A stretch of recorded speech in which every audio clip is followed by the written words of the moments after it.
Welcome back, everybody. So today what we're going to be doing is our first episode of the Highbanker refit.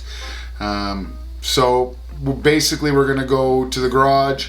We're going to talk about the Highbanker that we bought off the internet, and then what we're doing to refurbish it and how we're building it that way. So let's take a shot over to the garage. If you do find anything useful or entertaining, please feel free to subscribe.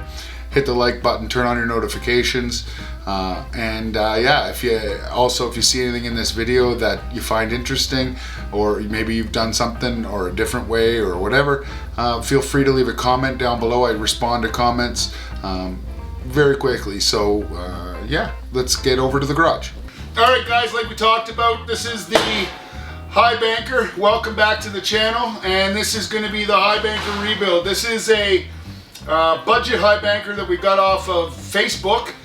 We got her for a pretty good price. However, when we did get it, we did notice there were a few issues that aren't really going to work for me. For starters, the big one is she's got wood in the base and wood in the top. So what we have to do is replace that with aluminum. And the reason we do that is the wood soaks up a lot of water, and a 6-foot length of your average 3/4 inch plywood, once it's all waterlogged and everything, you're looking at an extra 50 to 75 pounds depending. So that's just a little bit too much to be hauling in and out of the rivers. So what we're going to do today is we're going to do the refit on the bases. So to do the refit on the bases, what we'll do is we'll take this wood out, and we've had some custom aluminum pieces built.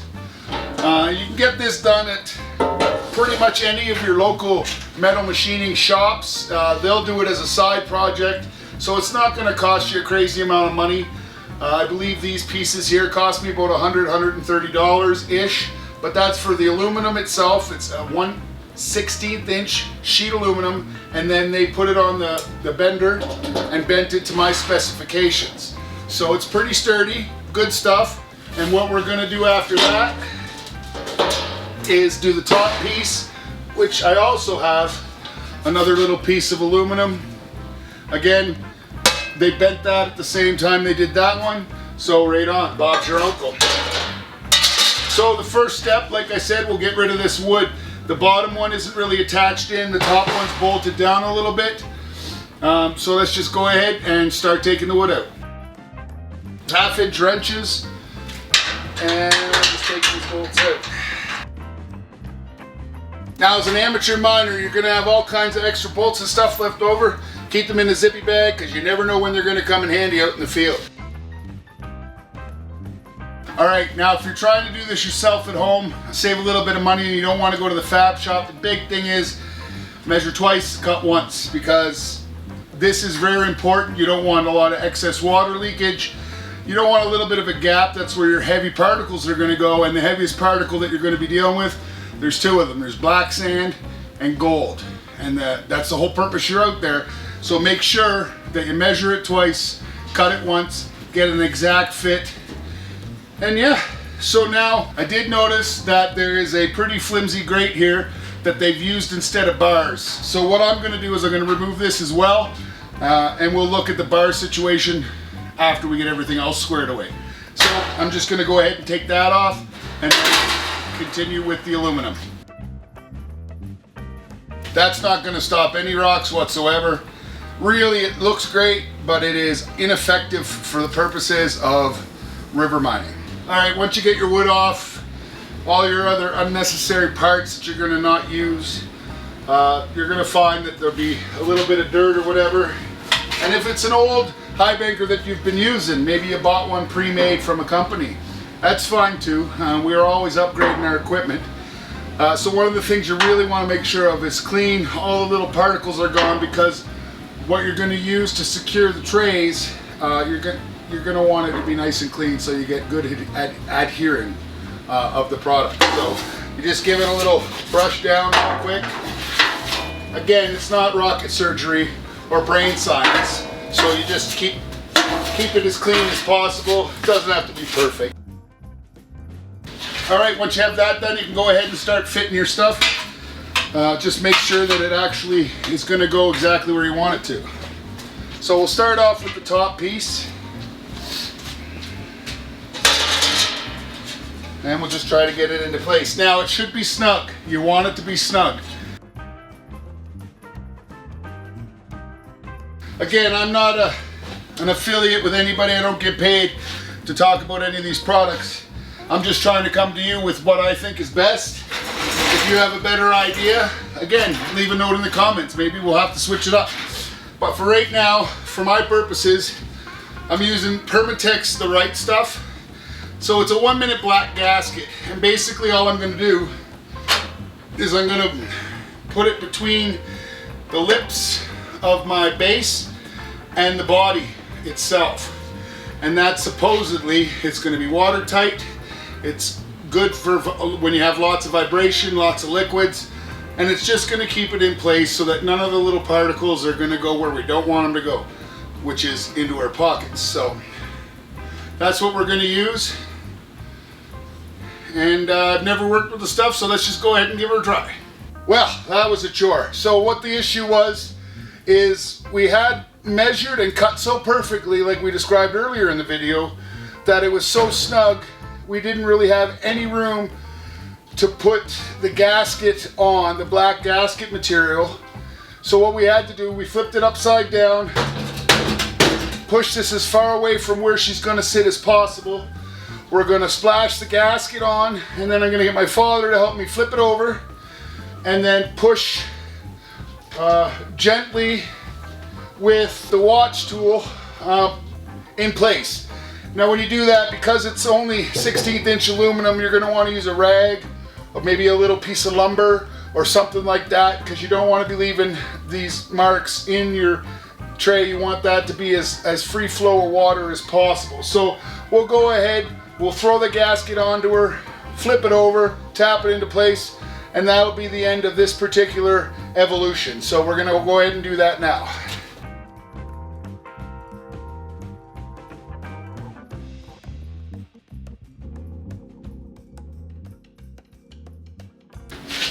Alright, so now that we've got the quick gasket on there, we're going to flip her over and hammer her down.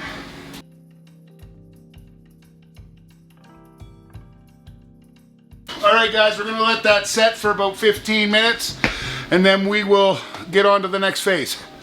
Alright guys, as with every project, you're going to have to drill some holes.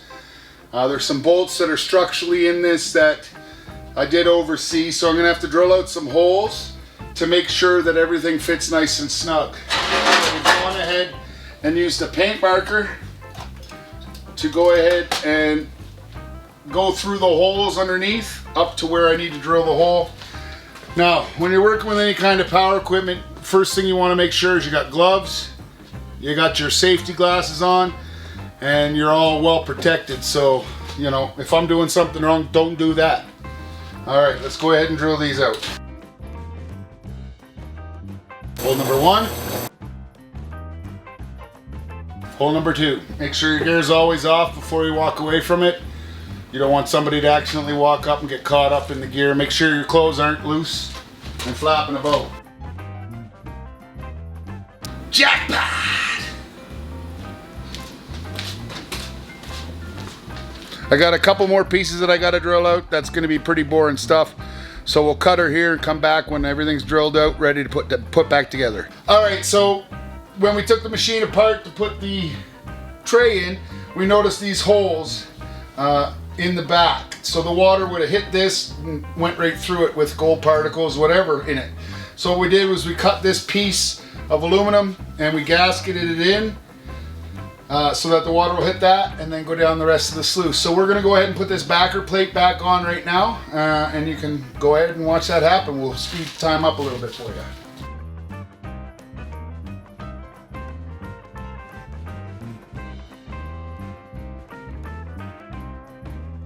All right, everybody, so we've got the trays in. They're all secured with the magic black goop.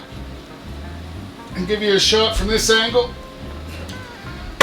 We've got the top tray in. This was the piece that we were talking about, the holes you see here. So what happens is all your stuff's gonna go in here and fall through this hole.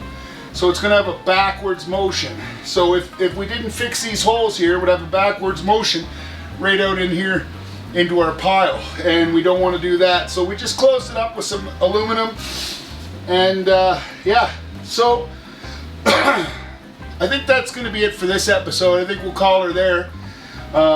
Like I said, if you enjoyed this or found it useful in any way, feel free to subscribe, turn on the notifications, and hit that like button. Alright guys, so let's go ahead. I'll give you a close-up look here actually. So you can see the black, that's the gasket that we put in, right? We got a 2-inch lip coming up the side. That's how we had the aluminum bent. And then the bottom tray, which is 6 feet long. Alright. And here's the backing plate that we were having some issues with. Down in there, you can see where the new piece of tin is. And then, so that's her. So that's this upgrade. The aluminum base is complete. Right on.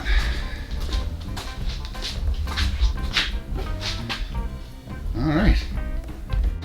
Our next episode is going to be building the spray bars. The spray bars is what's going to clean the big rocks and mix in with the mud, the clay, and sand, and the gold, and allow it to be fluid to fall down into the bottom part. So that's going to be our next episode. I think we're pretty much done for this episode. Again, if you've got any kind of information that you'd like to share, please feel free to put it in the comments down below. There's a couple things to click on here. One's a subscribe. The other one is for the playlist or one of my videos that'll best suit you. And thanks for watching. Thanks for your support. And if I don't see you around, I'll see you square.